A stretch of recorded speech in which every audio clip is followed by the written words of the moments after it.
To the flag, of America, and to the republic for which it stands, one nation, under God, indivisible, with liberty and justice for all. Okay, Barbara, do we know who you are yet? Hello, everyone. So much for being quiet the whole meeting. What the heck?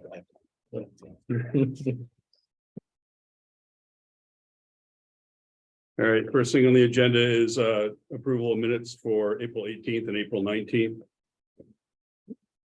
I didn't see anything wrong. We went through it, but No, did I? Yours? pretty good.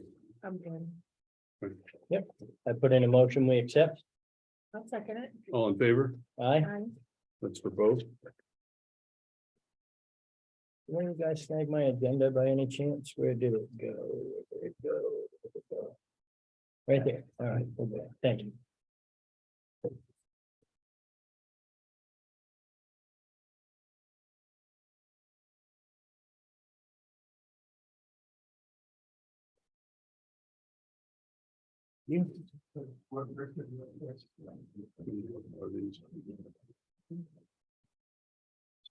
Mine has a date on it. What's that? Mine has a date on it, so it must be that night.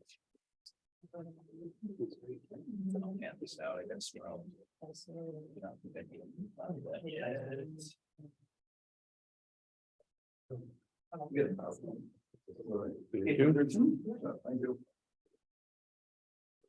So we've got a group here from the Upper Valley Lake Sunapee Land Trust.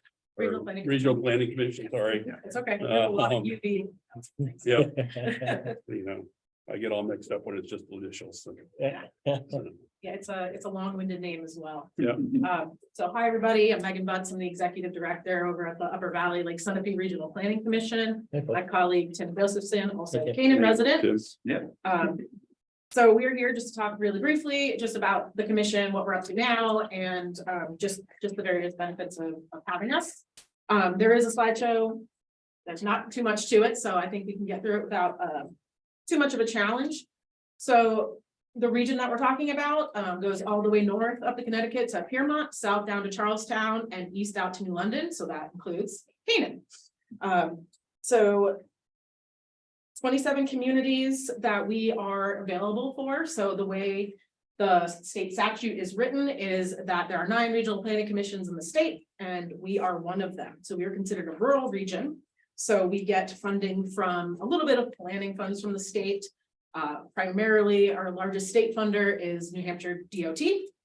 And we also get grant funds and municipal dues for membership. So benefits of being a member of the commission, which Canaan is currently not a member, is you get a seat on our board, technically 2 seats, so you 2 commissioners. So you get to vote on regional priorities. Some of the things that come across our desk, other than the budget and things like that, are, you know, there's a really big planning funds that are coming through with the regional housing needs assessment, the corridor regional transportation corridor plan. We're also going to be updating our regional plan, and your voice is at the table in voting on how and what chapters should be a priority and how we should rank projects could benefit the town. Again, regional development plans, solid waste, all of those things. When it's a regional aspect, it's good to have a voice at the table. Also, there's access to our regional databases and things like that. Right now, we do have a relationship. We do talk back and forth, as you know, but it's more of you'll get more first dibs, I guess, when you're a member community. Each year, there's membership dues for towns based on population and mostly just based on population. And then so you automatically get, you know, some printed maps for the year if you need them. You get reduced matching in our contractual services. So right now our members get $75 an hour rate, non-members $90 an hour. And this is for some services that I'll talk about in a minute. For free with your membership is, we'll look at your site plan regulations, any sort of stuff. I know zoning is not a thing here right now. But any sort of regulations, we can look at that for free. Master plan, just want us to look through it, just check all the boxes for the state to approve, et cetera, et cetera. Ordinances and stuff like Yep, that too. you want to update your solar ordinance or whatnot, we are available to do that. on the membership dues. Additional options with the contractual services are things like writing the master plan or the hazard mitigation plans, emergency operations plans, transportation plans, et cetera, et cetera. We also do update, like I said, zoning regulations. We also provide planning services. So if your planner leaves, we can step in and cover that while you're hiring. There's a difficult thing that comes across, we can be there. GIS mapping and support would be an additional, natural resources inventories. We did a wellhead protection plan not too long ago in the area, transportation studies, et cetera, et cetera. So some things that we've done with the town recently, we've done some project development, technical assistance with some of the road projects that were being developed for the 10-year plan funds. In the past couple of years, we've done some grant writing and administration, traffic studies, and then in general, support for regional transit coordination. So the advanced transit bus, like we work with them, we help support that coming here, as well as, of course, the town was included in our regional housing work and as well, and the transportation work. So one of the things I did want to point out, that's a benefit that I could see it directly in the past was that the town of Canaan had applied for a 10-year plan project. This was handwritten by a resident or somebody on a board or something. We did type it up and send it in, but we couldn't provide that additional assistance and do all the data collection, make sure it was up to par. Also, we have a transportation advisory committee, which their role is all of those projects get ranked on a regional priority and then sent to the state for funding. So not having a seat on that committee makes your voice not as loud and your project is less likely to get put towards funding, like 10-year plan, transportation alternatives, congestion mitigation. So these are your, the Roberts Road project, that intersection that had come up a couple of times. We all know about the trestle bridges, in front of the school, those sort of things have come across our desks, but we haven't been able to really help beyond that.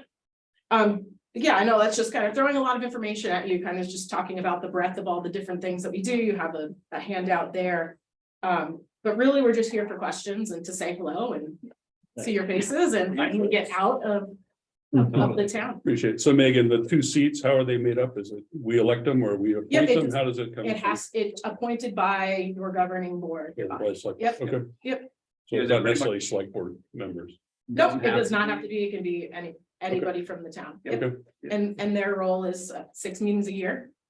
And to kind of be the liaison and report back to you and report to us so we can keep that conversation going. Yep. And of the 27 communities you serve, how many are members? I would say 24. Okay, Yeah. great. Thank you. So I guess the question that's gonna be, the first question that's gonna be asked of us is how much is it a year? Yep. So let's just Yep, so go there. right? Yeah. our fiscal year is July 1st to June 30th. So for next fiscal year, starting on July 1st, for the town, it'd be $5,827.58. $5,827.58. Yes, 5,827.58. Yeah, again, based per capita, and Right, that's done mostly off population, how many Yep, people live yeah, it's like here? $1 something per person. Gotcha. Yeah. Yep, understood, yep. How long ago, how long has it been since Canaan has been involved with your organization? As members, Yes. it's been quite a few years. At Yeah, least 10 years. over 10 years, because I Yeah. started 9 years ago. There you go. Right. Yeah, so Tim, how long have you been involved with the, I've only worked here for just under 2 years. gotcha, So yeah. that's my role, but yeah, like you said, you've been here for 9 years and we can check with our. Not always more in this senior- role. Right. So it's at least 10 years then? Yeah. Yeah. Yep, Okay. and then, we worked a little bit with Mike in the past year or two, Mhm. and then Trying to get some stuff done. connected with Ned a couple of times, talked about potential traffic studies, data collection. Any questions? So I am very interested in this. Do you have any testimonials from any of your partner towns of things that you have done with them?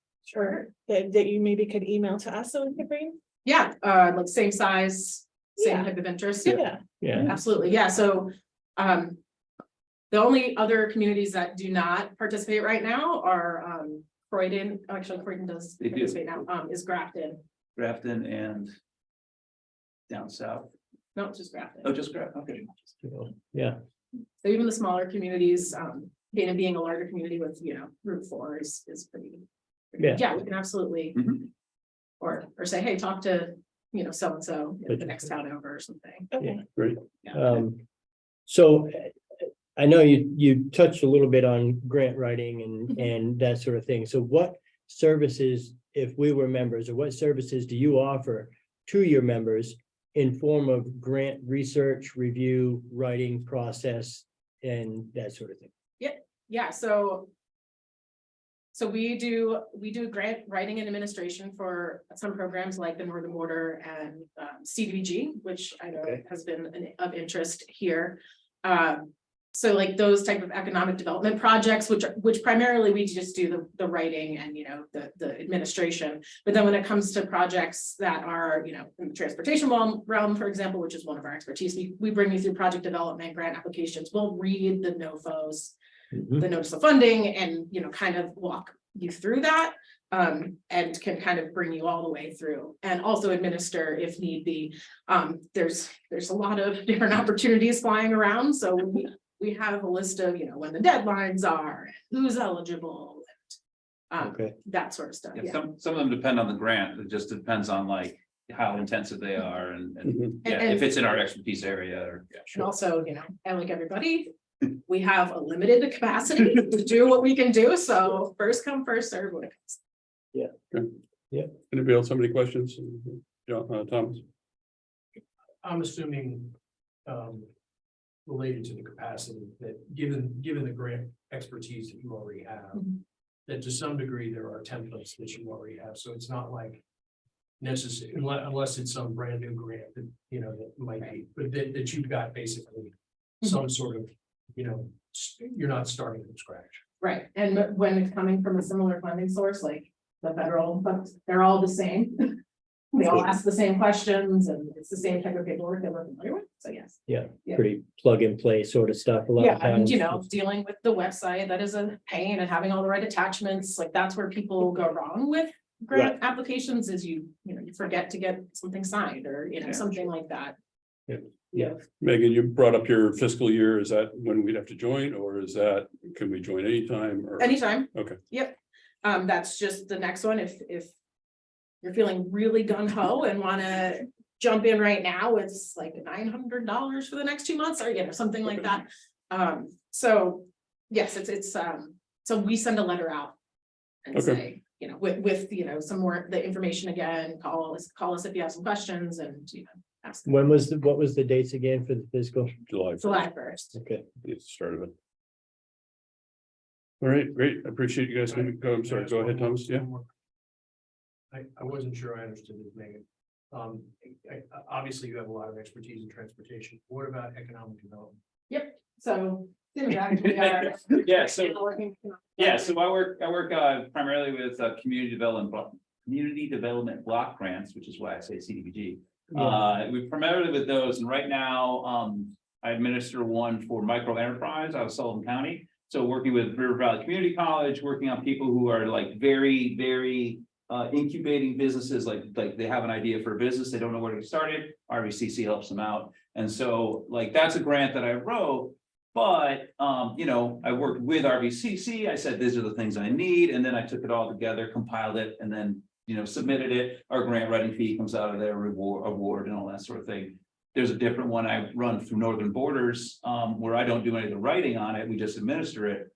But we have the groups that are getting it, and they can call and ask questions like, I'll walk them through, I'll help them with some of the application stuff. I'm not an expert in the actual writing of those grants, but I'm getting there. I'm just learning it now myself. But, we have, more expertise and we know who to contact too.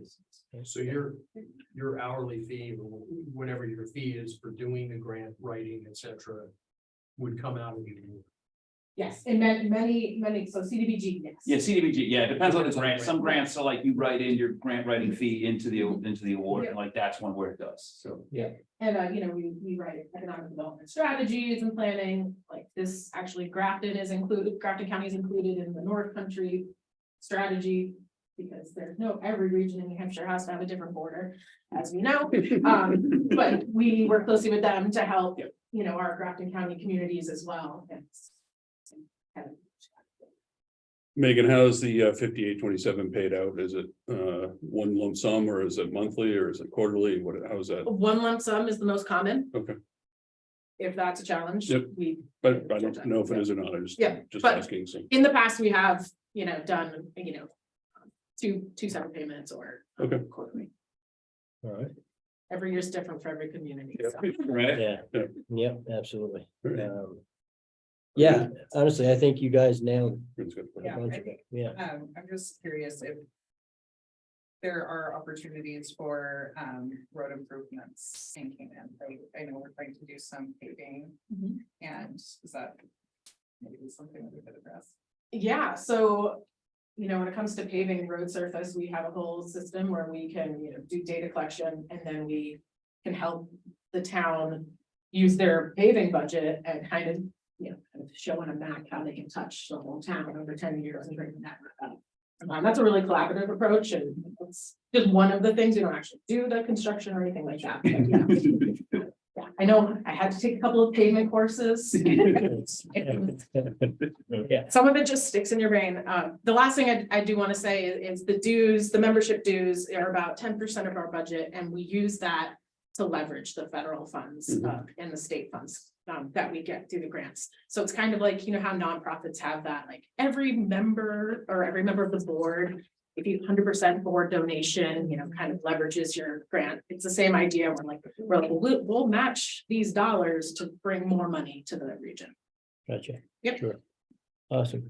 Great, appreciate you coming in. All right, thanks. Yeah, And, absolutely. talking My to us. contract is on your sheet. Yep. If you have any- Thank you guys Yeah, very yeah, much. Anytime. some testimonials, that'd be great. And like I Okay. said, if you can just get us some emails, Yep, and the testimonials, you can send them to Ned and you can forward us. So, Okay. Yeah, Great. our offices are right down in Lebanon, right downtown, All so right. not too far away. Excellent. Thank you. Tim, is your contact information on here as well? Mine, no, but I'll have Megan include it in the email. Awesome. Thank you guys very much for coming in. We appreciate it. For our next meeting. Great. Next thing on the agenda is Mike Fogarty is questioning the town policy on our short-term renters. Mike, you want Can I speak from here or? to, yeah, you can come up either way. Yes, I'm requesting that shorter term renters who are paying hotel tax to the state of New Hampshire, part of which is returned to the town, be allowed to use the transfer station under the same conditions that the residents of Canaan are paying taxes. Also, property owners are paying taxes also for that right. It's really kind of a burden, especially on people who still work full time and travel a lot to take out the garbage for your tenants. That sort of thing, take to the transfer station. So anything reasonable along those lines, we appreciate it. Any questions? Yeah, I mean, I think part of renting rooms or renting space is responsibility to bring that, you know, you have the ability to bring that trash to the dump and, you know, under your sticker.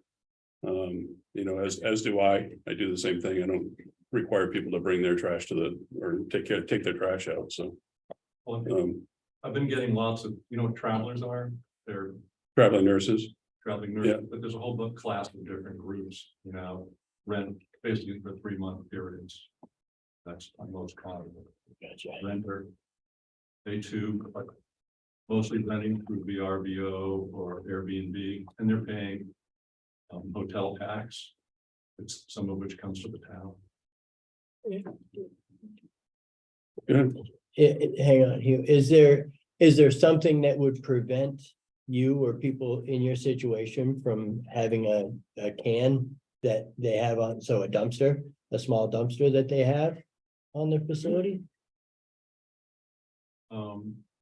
No, but it'd be an eyesore and and require that I hire someone to empty the dumpster, that sort of thing. right, You know, I only have one apartment, but gotcha, yeah, it's not like an apartment building. Originally, it was requested that those of us who had the space could convert their space for use, putting into rental Right. use or short-term renters, because the town was very short of such things. Right. Impacting the people who came to visit Canaan. We have a lot of lot of landlords in town that do short-term rentals as well. And, you know, they have a dumpster at their site and have it picked up, so.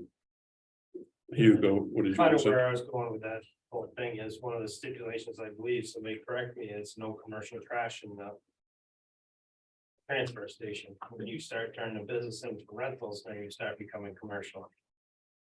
That's the time you guys start. Yeah.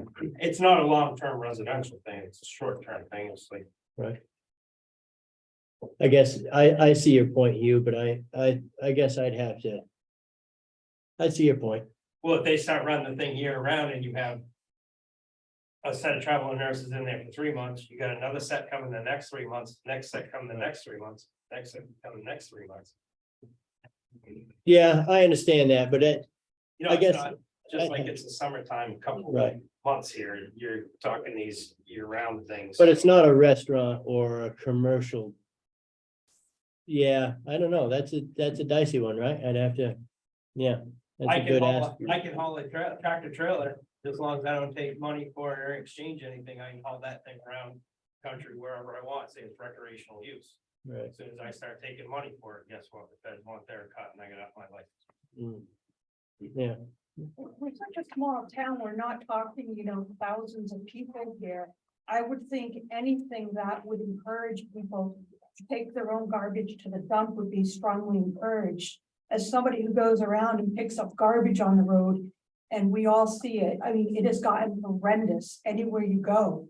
So anything we can do as a town to support that garbage going to the landfill versus any place else or being a burden on anybody, I wouldn't see why we would fight that. I mean, I've never understood not letting people take, even if they're here for the summer. I'm not stopping the homeowner from taking the trash to the dump. I'm not stopping anything right now. I'm just talking about it, so. right, No, I'm not. It opens implying up that, a but I'm whole- just saying, if it's a burden on them, it would certainly be easier for the individual to go themselves, and if they're willing to do that. I mean, I'd much rather have those people taking their garbage to the dump than looking at dumpsters all over the place. Look at some of the dumpsters around, and I mean, there's a problem when you've got dumpsters out there attracting rats and other rodents and, fair and whatnot. so anything we can do to expedite getting it out of town. over there Yeah, is so I bad. agree with you. I think right now we're having some difficulty with enforcing the stickers at the transfer Right. station and that. We have people who are no longer residents that are potentially still coming here, and then our taxpayers are paying for that because we are not able to control this sticker issue right now. So that's probably part of what we're thinking of here too. I can't speak for them, but Yeah, we've had conversations about that recently, but I agree with you with the trash on the side of the road. yeah, Thomas, I guess, I'm trying to be sympathetic. And trying to understand, at least more, but I have trash cans at my house. That I put my trash in and take to the dump.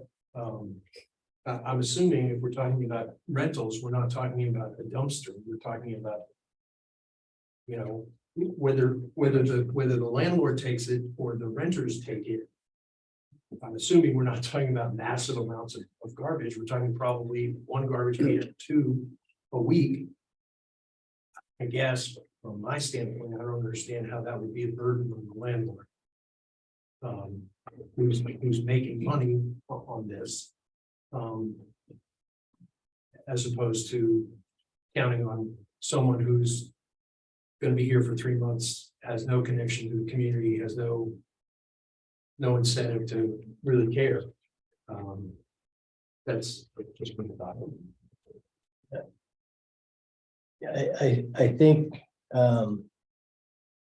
You know, obviously, it's something that has to have some thought put in it, but I know. Kind of going along with what Sadie was saying is part of the scenario that we're dealing with right now is trying to figure out who actually lives here and who doesn't.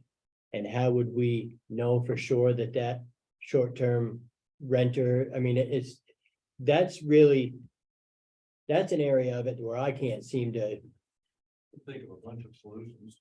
I'm up First for, one off the top of my head is simply put a date of expiration on it. okay, There's other ways of regulating it like that.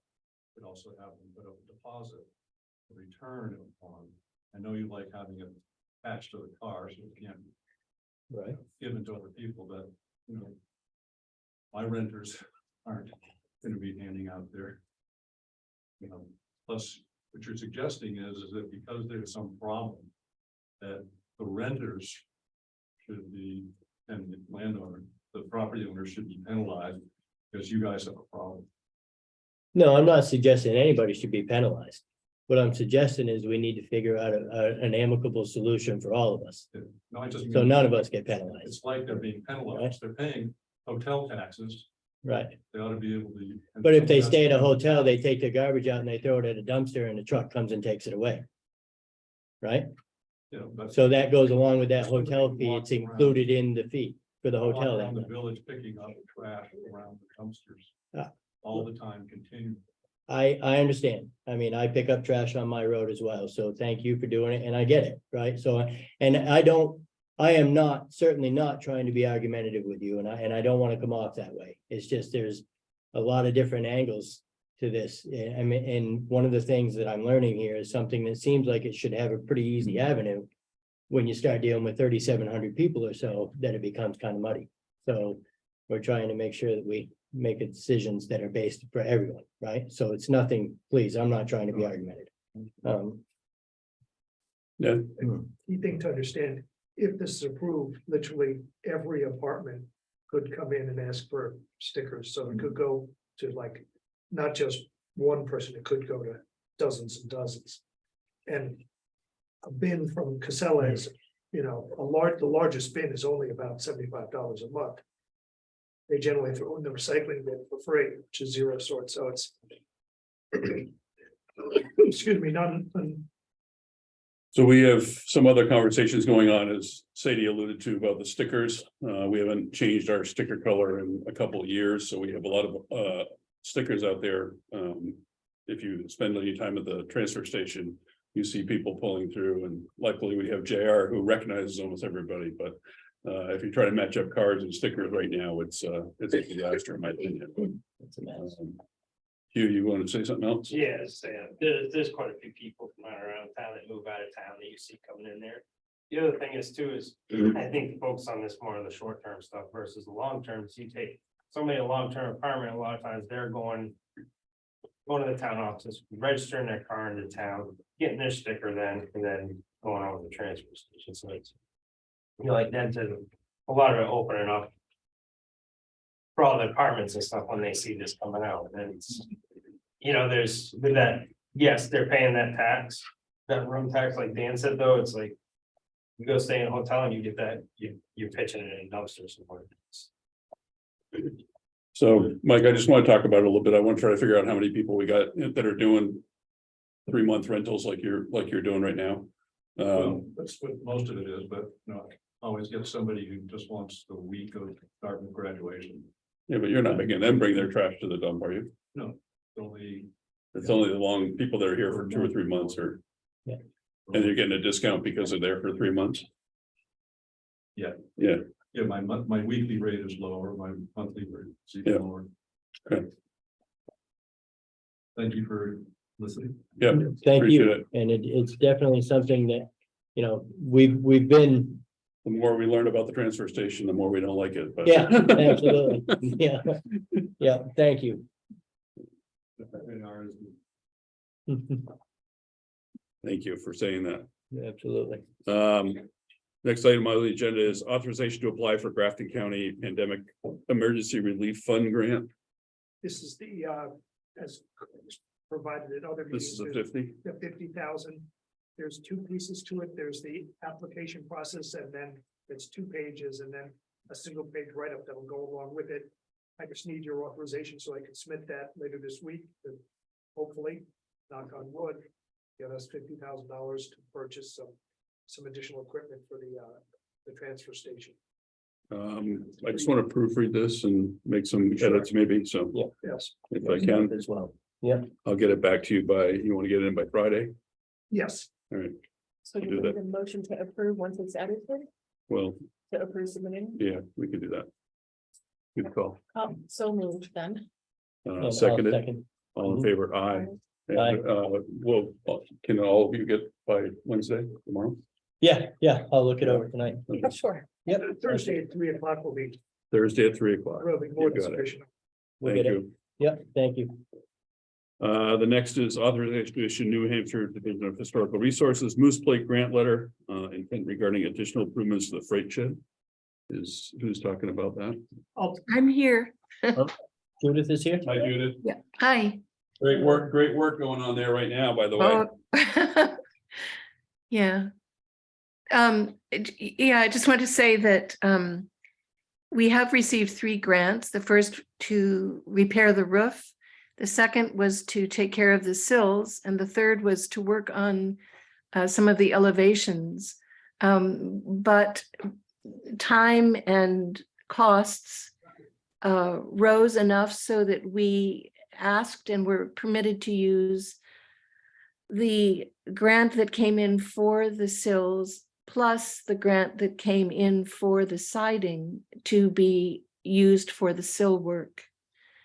So what we just wanted to enter a letter of intent to apply for another grant to address the elevations that, you know, the areas on the sides, probably the south side is the worst right now.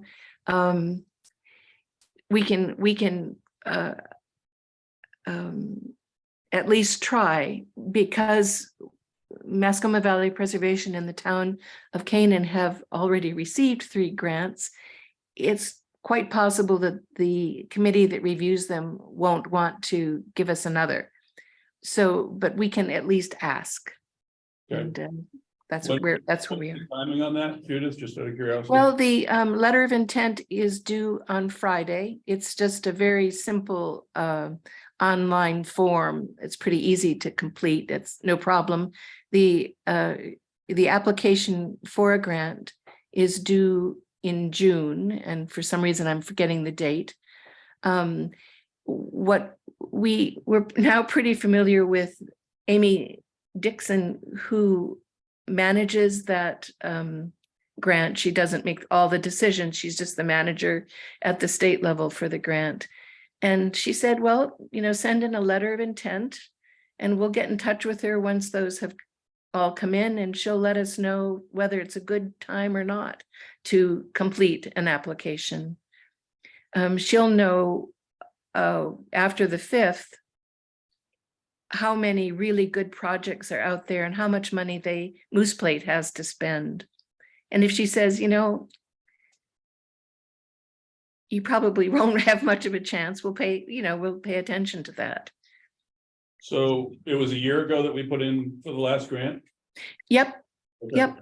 And what happened is that, you know, trying to get somebody to do the sills properly and took a while, and also the cost was quite a bit different than the original quote that we got.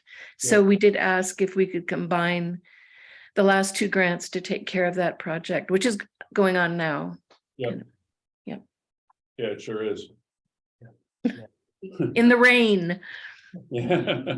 Judith, I gave the select board and the people here a copy of what you had submitted last year, Right. just so they have an idea of what the application looked like, and it's.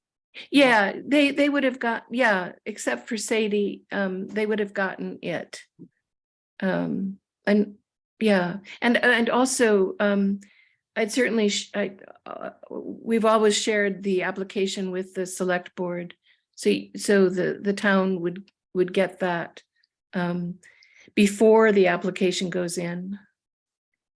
because it's not.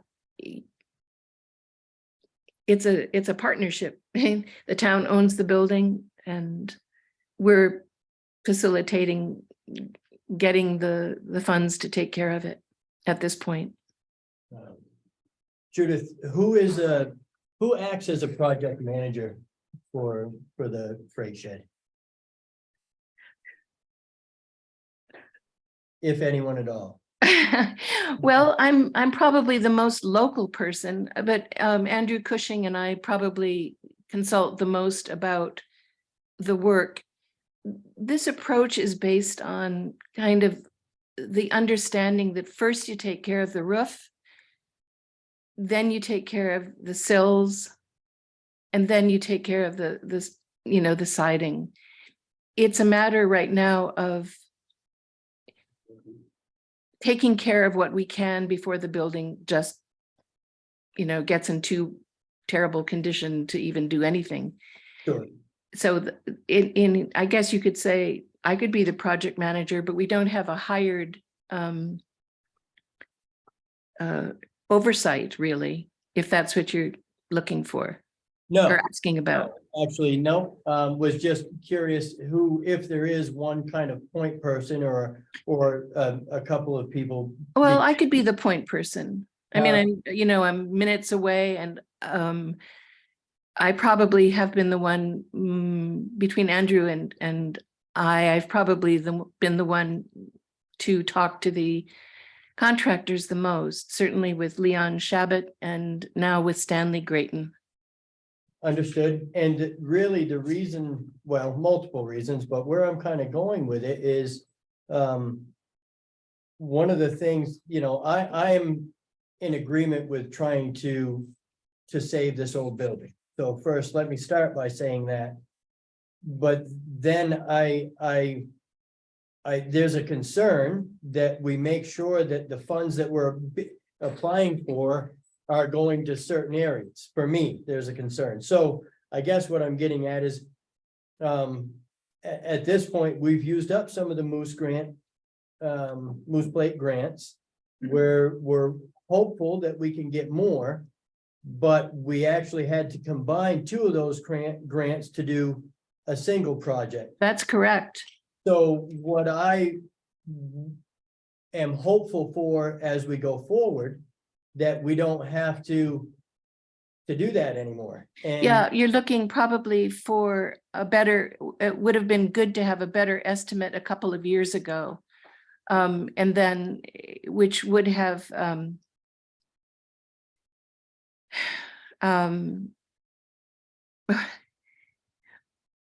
if we'd known two things. Only last year did the Moose Plate grant allow up to $20,000 for a project. Previously, it was up to $10,000. So when we worked on the roof, we had $10,000 for Moose Plate plus in-kind work by our volunteers to prepare for it. And the same with the sill work. We had to do a lot of cleanup and, as you know, clean inside the building as well. I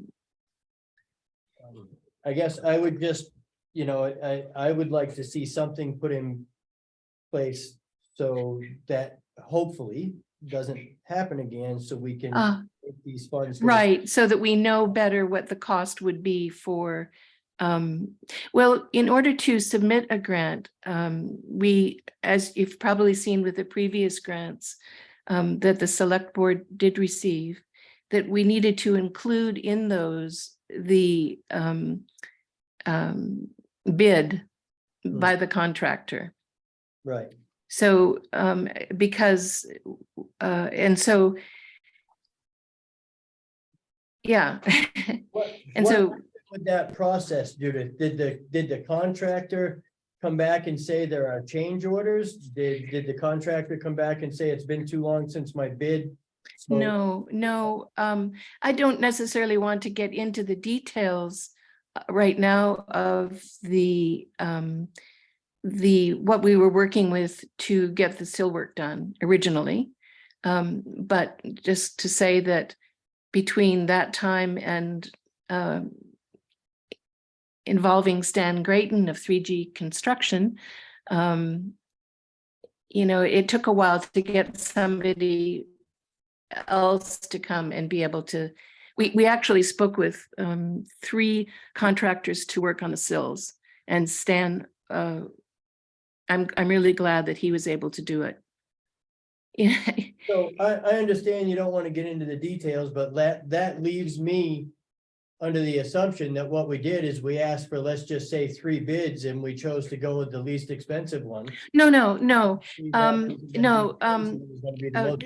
Well, We probably don't want to get in the weeds right now, but just Yeah. to say that in this partnership between the town and Mascoma Valley Preservation, Mascoma Valley Preservation is the entity, the nonprofit that is applying for the grant for a town-owned property. The moose plates are only for town-owned properties, municipal properties.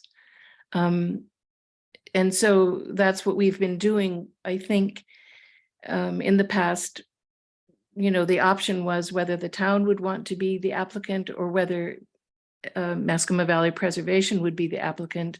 And the decision was that our nonprofit would be the applicant, and we're glad to do it. And with that comes, we're responsible for the grant. So say a grant for 10,000 comes in, if it's awarded, the Division of Historical Resources pays half within a couple of weeks, and then the other half once the project is completed. I think we may be on a different page from. Yeah, I think you're looking for we don't need to do go out for bids and take the lowest bid. That's not required for this grant. So no, that's actually not what I'm saying. I think, I know someone here has a question. Let me think if I can kind of rephrase this so you and I can be. Okay. My concern. Brent. Okay, I just wanted to make sure, Judith, that Mascoma Preservation can apply for the nonprofit grant through Grafton County now, if you. Yeah, there, and I need to look at that. That's obviously different from Moose Plate, which we have been using. Oh, okay.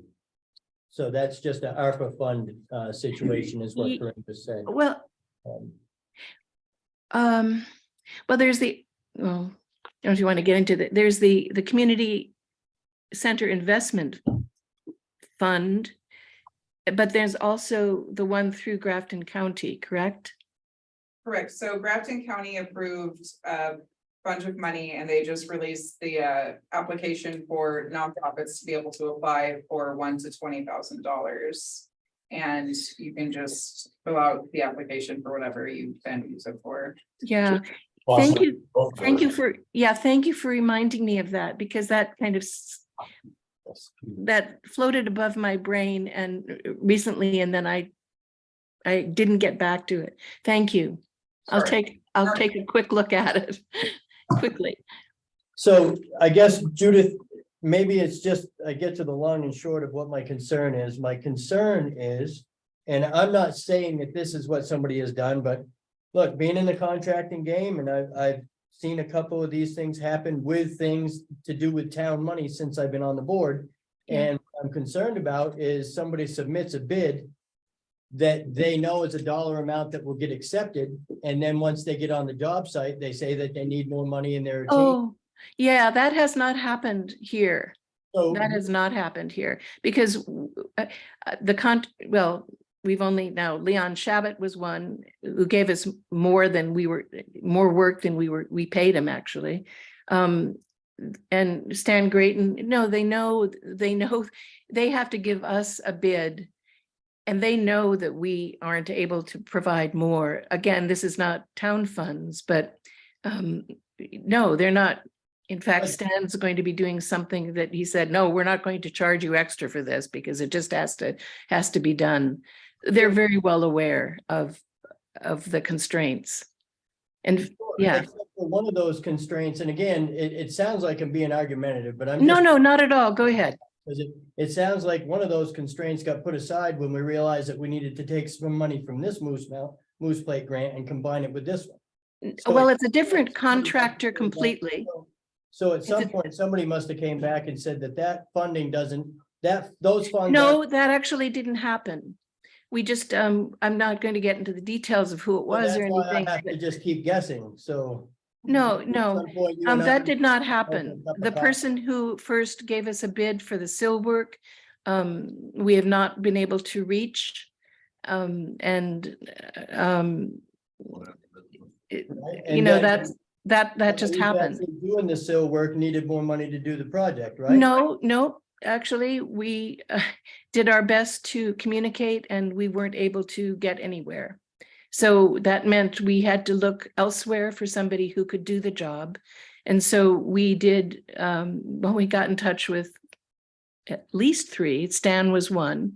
Yeah. And Stan was great and he could do it. He's a wonderful, they're wonderful.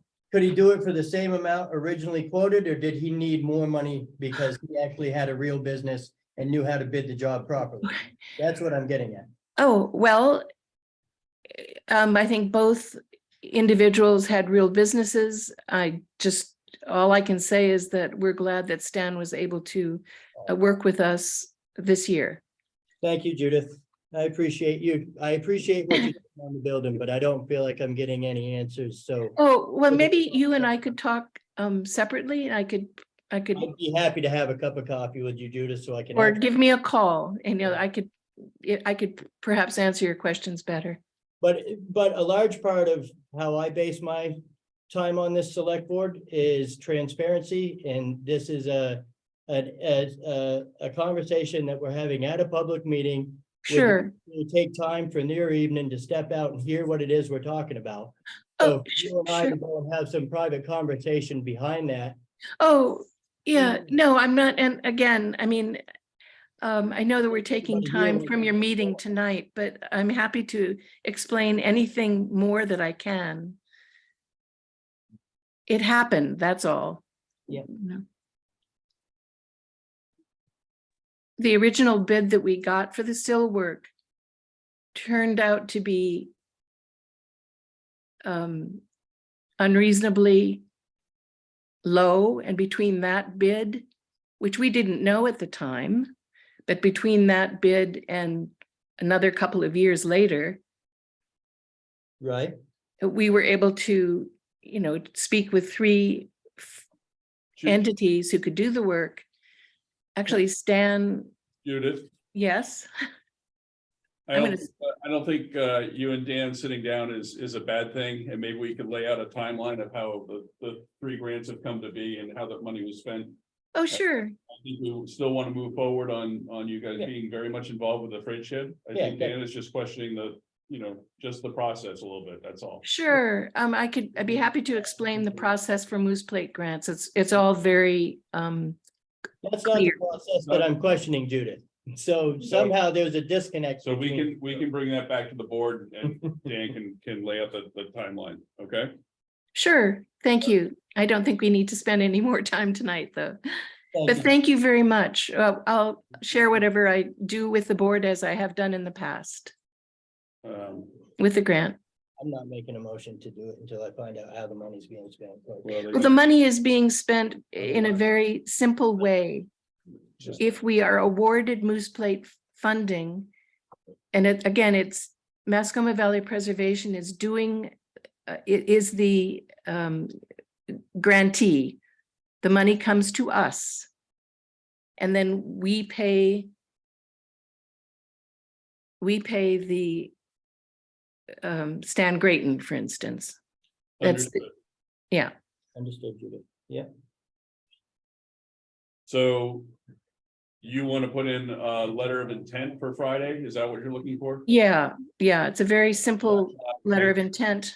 And then we'll talk to the administrator there and get a sense whether we should even bother applying or apply for a small or amount to take care of whatever we can take care of. And I'll keep the board informed. I certainly wouldn't put in an application without you guys seeing it first. We never, it's what we do. Do you want a motion for that? I don't think we need a motion for the letter of intent, because we are not the applicant. They can come back when they're, when they get the application, or when they're gonna actually touch on it. Yeah, All right, let's move on. thank you. Thank you, Thanks, Judith. thanks, Judith. Appreciate it. Want to walk us through budget versus actual? Budget versus actual, it's in front of you. The select board has colored versions. Everyone else has black and white. We haven't had a time to go through the stuff in terms of the department heads reporting on the various different changes to the budget. If you remember that 67% is the correct amount, so being below that is by a substantial margin, more than. So 67% is where we should be. Is dead on. If you're at 64 or 60, you're probably just about right anyway. And can you ask Gloria to put in for the total for each department, the percentage as well, not just by each line? Sure. Just add it for the, where the bold thing, so we can see how each department is doing, please. Thank you. Well, so we got a line. I wanted for the like executive administration, the whole thing, Okay. like where the whole department is going. Okay, Okay, I'll set that up for next time. thank you. At the department head meeting, I asked the department heads to get me their reports by later this week, and I will bundle them all up and get them to select board by Okay. Friday. So we'll have the report. We only got this at about 11 o'clock yesterday morning, so we haven't had enough time to go through it with any sort of thoroughness.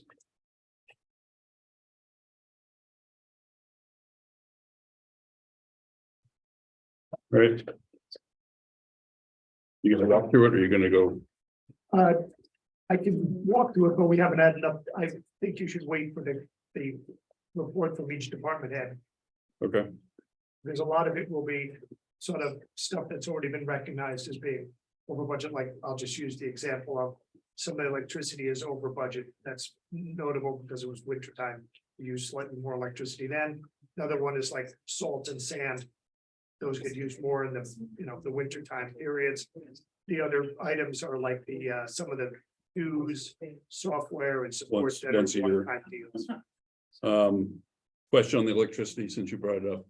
Are we seeing any savings from the LED lighting that we put in through several buildings I last fall? think some small amount, yes, Small amount? small. Say, small. Okay, It is, and the small as in, we're staying on budget for what we, so we're saving, but it's equaling the increase that we experienced, or that everybody experienced because the PUC up rates. Okay. Earlier or late last fall. Gotcha. Gotcha. you have any questions? You have any questions? No, not without. If you see any specific questions, if you can send them to me by email, we'll get them off to the department head and report it back to you. All right. I've also asked each department head to have sort of line item description and explanation in a very simple, straightforward table, Okay, just so we follow a standard format throughout all departments. so we'll put this on the next agenda. Next agenda. Can you also have a revenue synopsis as well? I forgot to bring that in. I Okay. apologize. I will have that with the next agenda. I'll be on you. Thank you.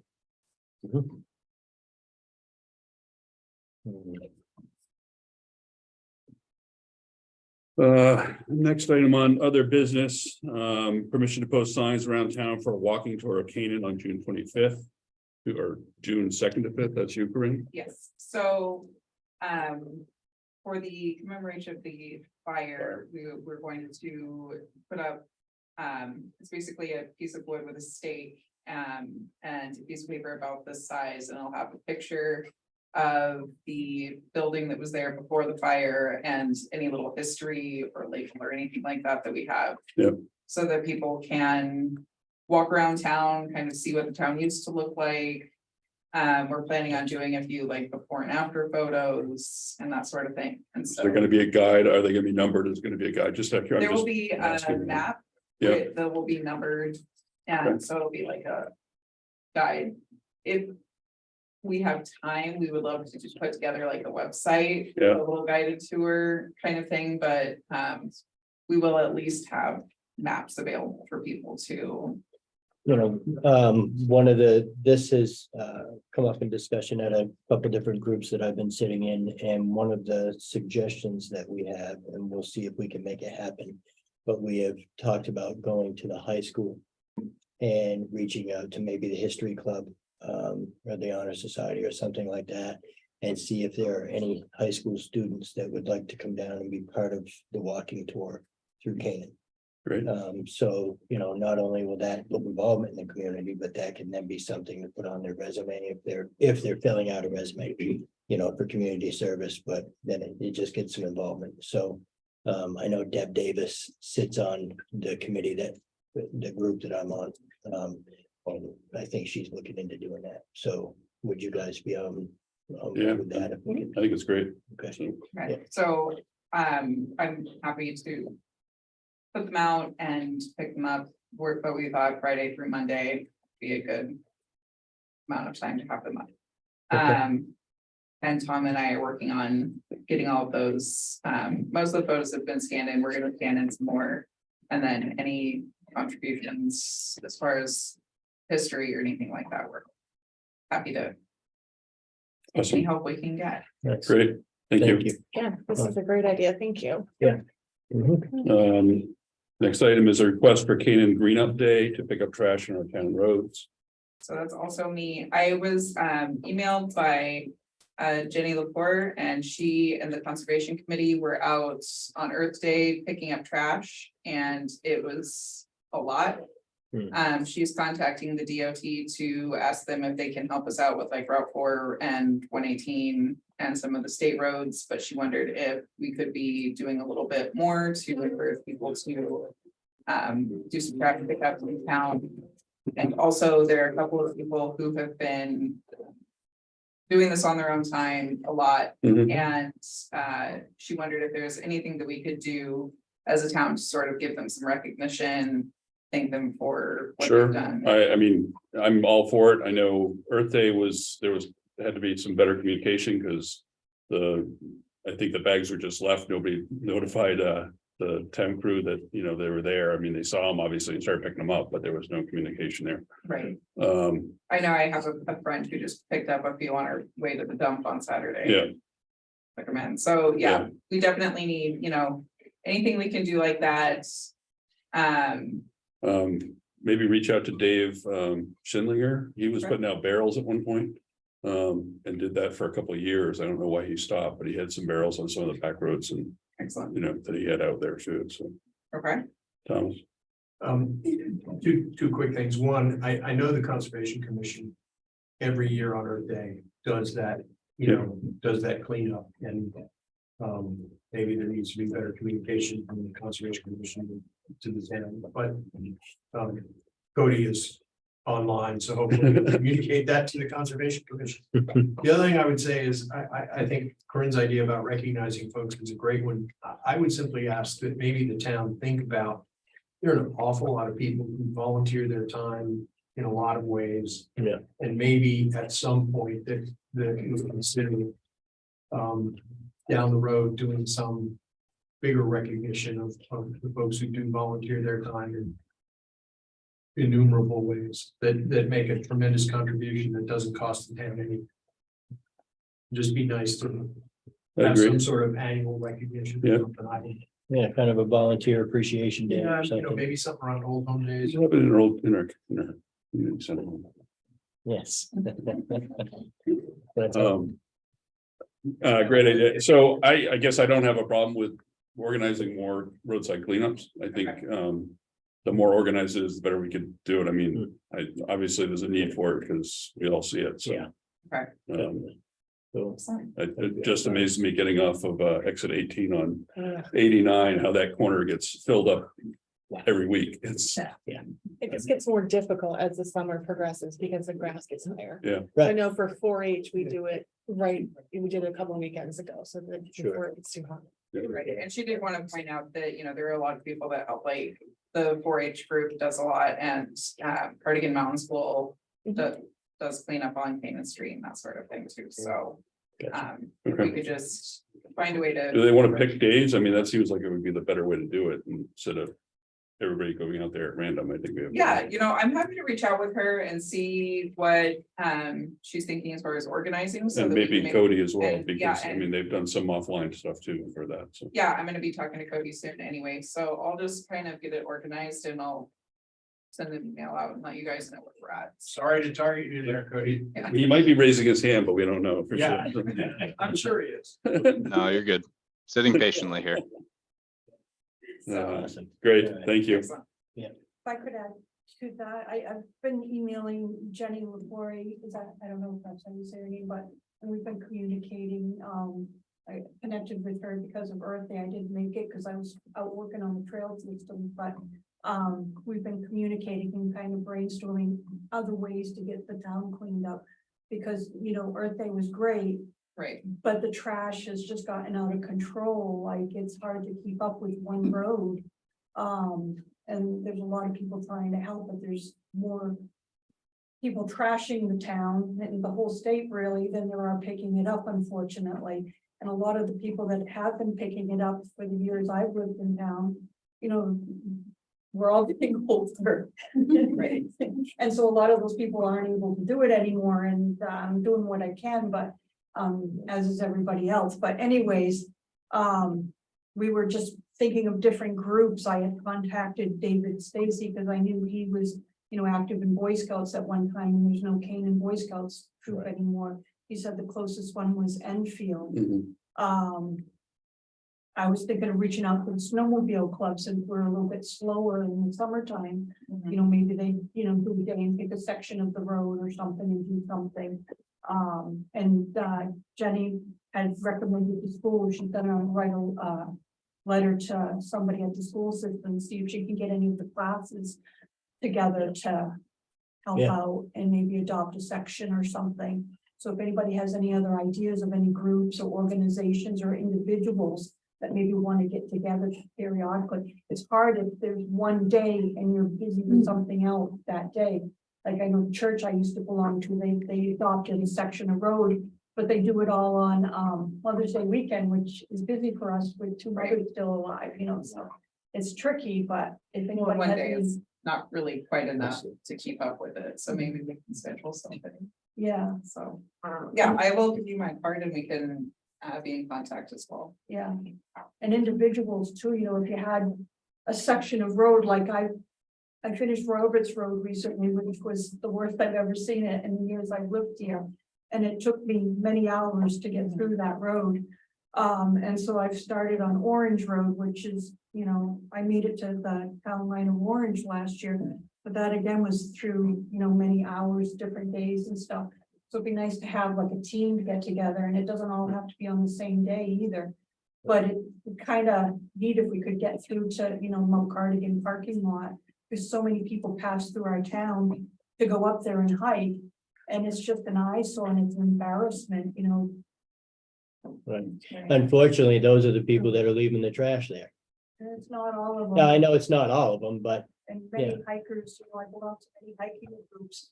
And they're usually got a bag on their packs picking up trash, you know what I mean? And I take it hear out you, with me too, so I get it, but yeah. Yeah. But anything we Hold on, can Monica. do to try to get that cleaned up. I agree. Yeah. That's a good idea. Well, what I was gonna say is to go back to what she was saying about adopting a thing. I don't see why the town couldn't do what the state does. They actually, if you pay attention on the interstate. Yeah. You'll read the signs that say. Yep. This section, the town should be able, if we have like Cardigan Mountain School, we could put up a sign. Sponsored by, Yeah. Right. But it's the state workers that are going out and picking it up. They're just providing funds to do that. They're not, yeah, so.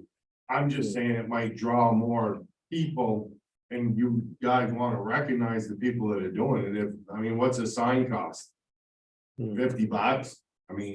Yeah, the way the state does it, Wes, is that Right, they make a people donation, pay. and, yeah, I they don't understand. go out on the highway, and, Just yeah, trying to suggest that, you wanna recognize the people, what a better way to recognize. this group of road or this section of road was picked by this group of people. Yeah, And then they just, you know, if they're on board, they keep picking the same section. Right, right. I yeah, just, that's I not- wouldn't be opposed as a taxpayer to spend a little bit of money on a sign, right, you know. To Yeah. me, it's a good cause. There are other towns that do that. And they get the town done that way, you know what I mean? Monica, you had Okay. some, you all set? And if I could ask one more question in that regards, I know for myself, I don't know if there's a way to make this happen, but like, you know, I like to walk, I like the exercise, I don't mind cleaning things up as I go and leaving it better than I found it. But what's hard for me sometimes is getting the trash back, like, you know, if I go hike 3 miles, that's a big heavy trash bag. Yeah. yeah, And then it means going over to the same spot over and over again, you know, and doing a section of it. I did from 118 up Orange Road, and I didn't even get to the end of the fencing of the fairgrounds, and I had 2 giant green garbage bags full, and it's heavy. Yeah, right, If there was a way I could just fill the bags, leave them beside the road and call the town to come and pick them up, that would allow me to cover a lot more miles quicker, and I don't break my back lugging it back. yeah, I we don't need to know figure if out who's, we we need could to do that. figure out which department's responsibility that is, and yeah, if they have time to do it. I mean, I'm not saying it's a bad idea, I'm just saying, right. That's what You happens know. with the state. You just leave it there and Yeah. they come and pick it up, So, because they're just grateful but- that. I somebody- think it's just working out the We had an details of it. organized, like, Right. day I think, yeah. to do it. it- Then- that would make it easier than Yeah. just bags showing up Yeah. whenever you're out Well, no, walking, that's so. why it would be nice to have a contact person to contact and say, okay, this road is done, and you do a pickup. Yeah, And I think people would be a lot more willing to help out and do it if they could have it picked up.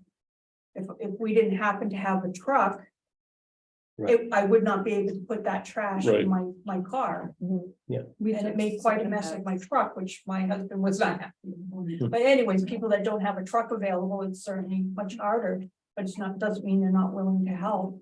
Maybe that's something we could try to look into. Yeah, no, Yeah. we can, I mean, but it's Yeah. Bob or JR, so that's pretty That's- much, that's Yeah. who's out there could do it, so.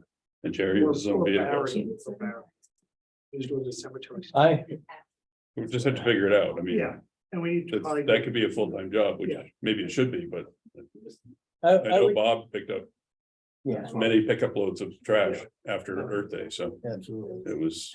So, I'm, because I haven't really seen a better segue into this than this conversation right here.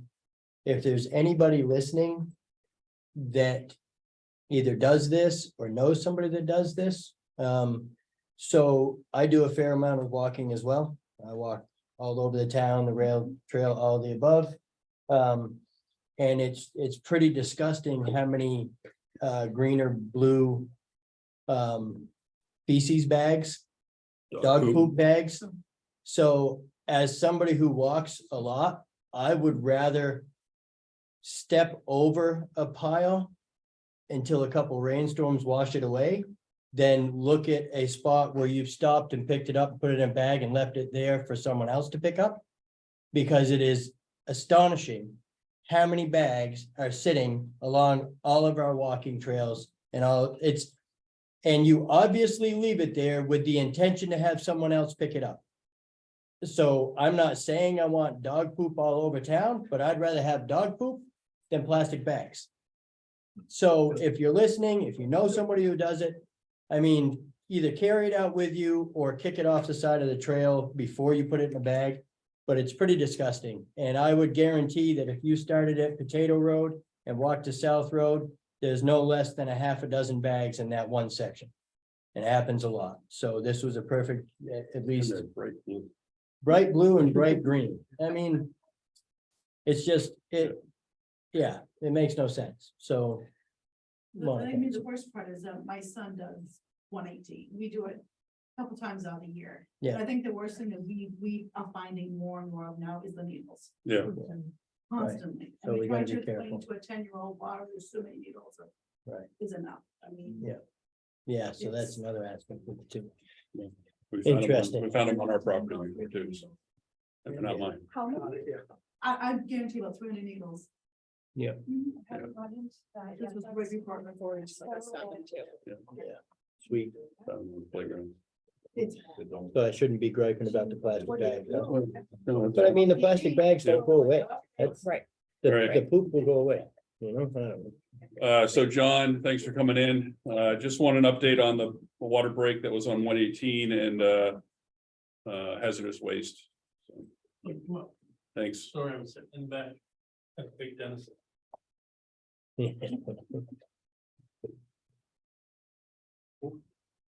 We talked this morning with Ned about the hazardous waste day. Okay, We're looking sometime in September. I'm gonna say, I don't know when you guys do your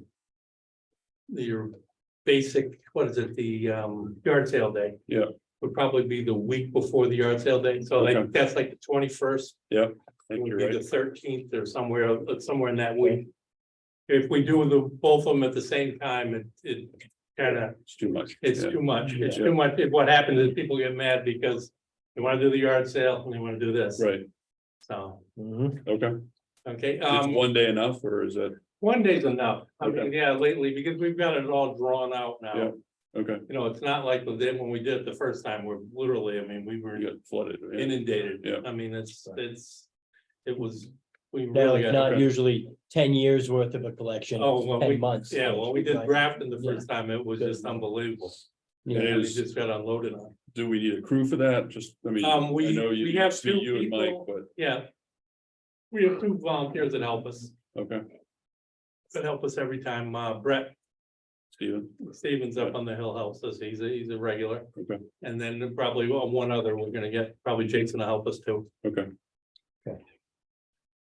It's my birthday, so you sign me up. You can come down. You'd be surprised what we get, I'll tell you. Okay, Okay, 118. Yeah. Right out in front of Alan's home. We had a break this time last May. Yeah. So it's almost the same weather. Hmm. We were suddenly raining and then all of a sudden it was sunny. And what happened is that one afternoon, I think it was like 4:30 in the afternoon. The pipe just went like this Hmm. and broke. And what happened is that when the contractor put the pipe in the hole, they grabbed it with the excavator bucket with the teeth. So the pipe has got a concrete lining in it Mhm. to protect it so that it lasts a long time. yeah, If you break that concrete seal, you expose the steel inside. And you would think it would rot from the inside out, but it doesn't. It goes from the outside in. So that you get like this, it looks like a blister that Yeah. starts on the pipe and works its way down into the pipe, goes into where a small leak. And the problem was that where he grabbed it, he's got like maybe 8 holes in a small zone. Hmm. So at some point, and the reason we didn't do it this time, we have to replace that section of pipe, probably about a 15-foot section of pipe right in front of Allen's.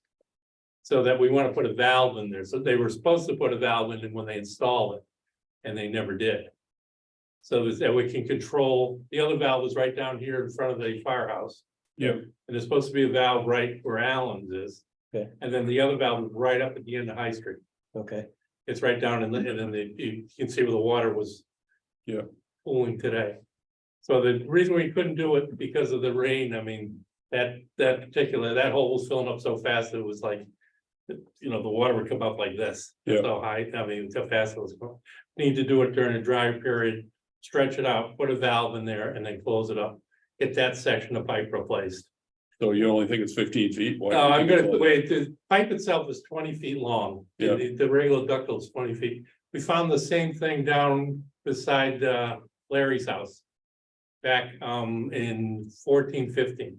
In cold weather, the water was coming up underneath the hydrant, that's how we found it. So they did every pipe that way? and Oh, we're just well, finding what it he this did, way? they're supposed to use a sling, Sling, Yeah. right? rubber sling that actually picks the pipe up and lowers it in. Yeah, He was grabbing it with the, but did he do with all sections? Is what I'm asking. we don't know, these are the only few that we ran into.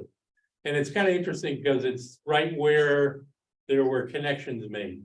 So right near hydrants, right near let's say a 45, right where they had these pre-made connections made. Mhm. I think that's why they lowered them in with that.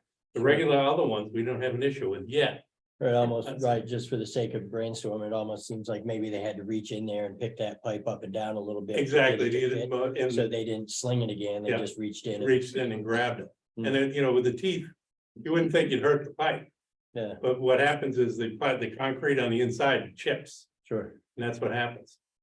So, I mean, doesn't it make sense to do the whole 20-foot section? Probably, but the problem is we're up against that section right in front where the mailbox is, Mhm, it's a double-ended pipe. mhm. Because there's a mechanical joint there. There's a 45 right where Alan's, not Alan's, it's neighbor's mailboxes. Okay, That goes and then goes diagonally across the street. okay, So that's what we may look at, because we're gonna put two new sections in there with the valve. We'll have two mechanical joints that will join it together. Okay. So, So we've heard concerns about the road is already starting to be concave a little bit. Is that the same area that we Yeah. have concerns? about? yeah, that's the thing. Then they have the postman that keeps driving over the the mud spot. the mud spot. But, you Yeah. know, that's his job. I know, that's it, but So- he goes straight versus going. So what is the process, I guess, when I guess we heard some concern that maybe when it was refilled, it could have been done differently. So that's my question.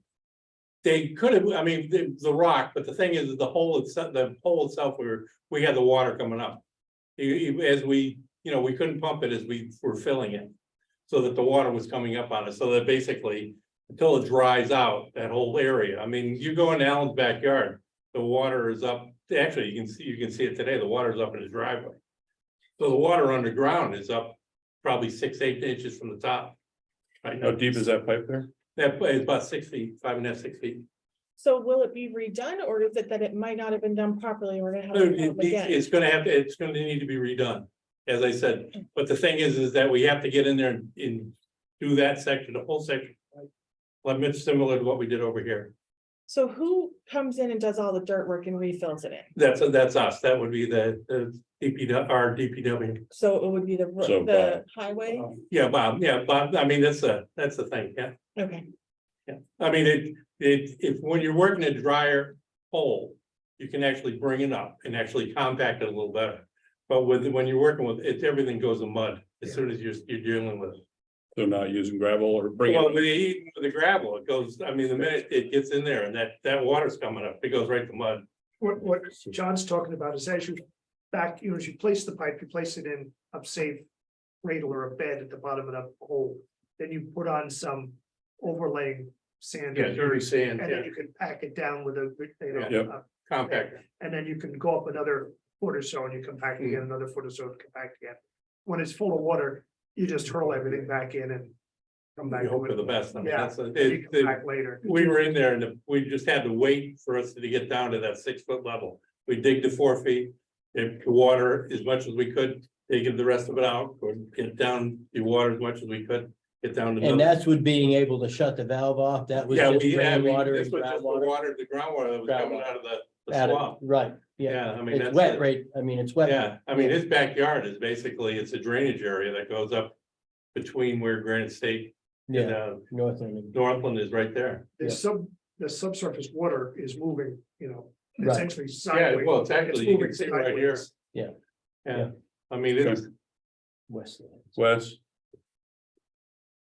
So, in all the experience that I've had, all the experience I've seen with all the construction work that I've seen with people put in and stuff. Why didn't we put any 3/4 stone in there to absorb the water a little bit? Then your bellow will pack the stone and then you fill stone around the pipe. Till you get up high enough and then you can compact your dirt and I'll bet you don't have a sinking problem. they use bank run. They use bank run You gravel. need to use 3/4 Yeah, ledge stone. I mean, It costs more money, I get it, but you're never gonna fix the sinking problem without creating a base underneath your pipe. You're gonna have the same problem that you're having now. I think what John is saying, Wesley, is the problem with this particular one is because the water was coming in faster than they Right, could do but it. you can still do the same thing with the 3/4 stone. If that was someplace else and it was engineered, I'll guarantee you would have called for 3/4 ledge stone.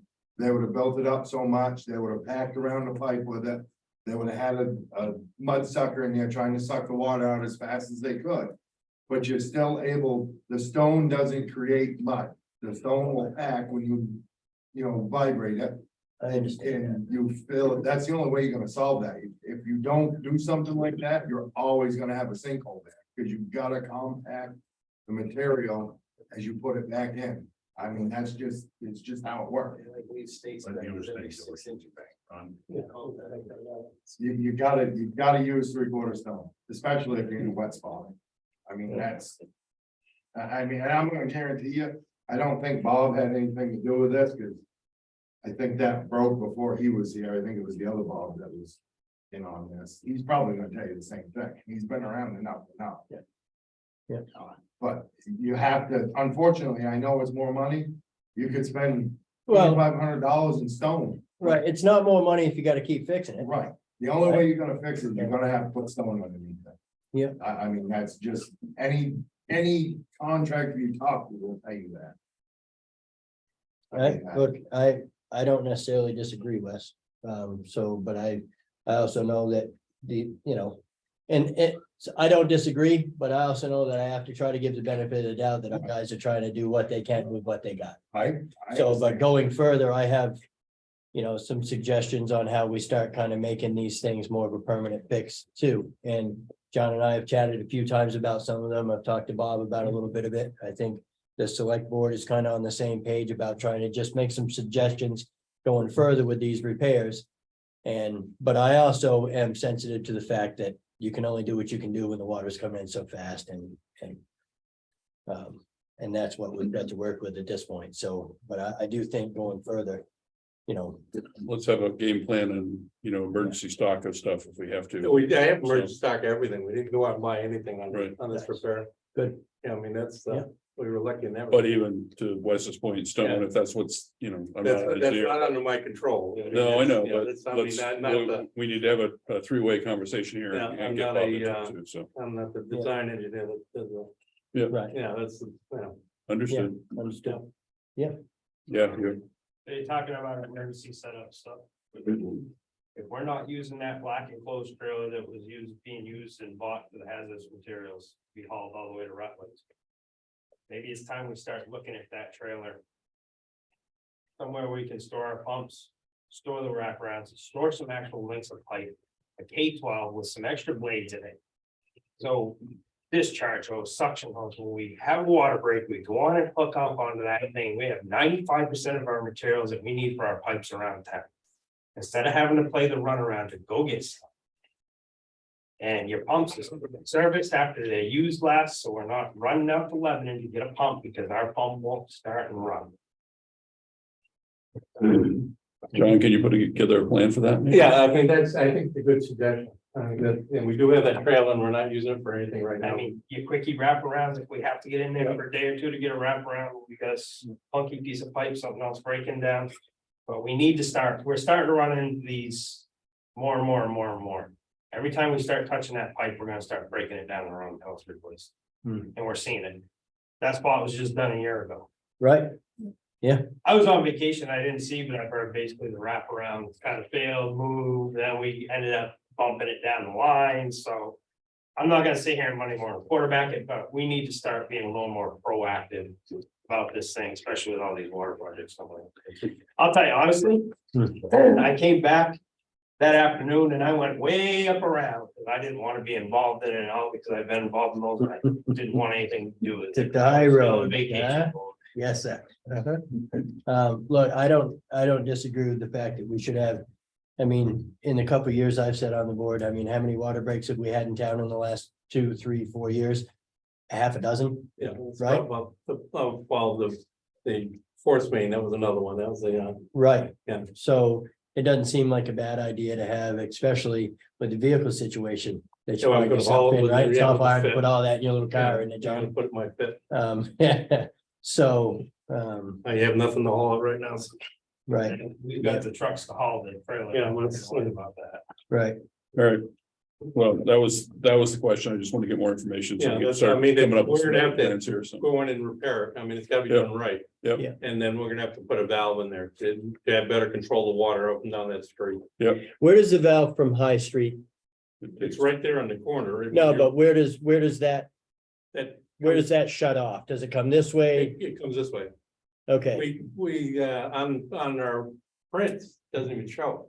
got We had to right. physically go find it. It was under 18 inches of pavement. Good So we Lord. had to go find it. So you know. that valve shuts the water off Off that's right coming this here. way? Yeah, they were supposed to put a valve right in front of Allen's. They never did. So if you had a valve in front of Allen's, what it would do is it would keep that end of the street Exactly. still up and Yeah, running, yeah. right? You could So just that start you can segregating it. control it. The other valve is right in front of the fire station. It's right near where the hydrant is. Mm-hmm, And then the next valve, as you come around up Regan, is up on Regan Road, right? Okay. Right where they're building the new house. okay, Where Right as you that, come over. where that hydrant is. Exactly, right before that hydrant.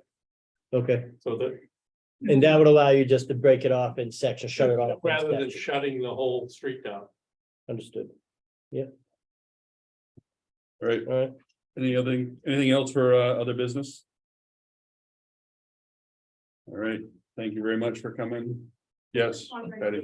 Did you talk to any more about that sign over on our road? So yes, I have, I guess, a couple things for other business, because I had that written down actually. So an update on the speed cart.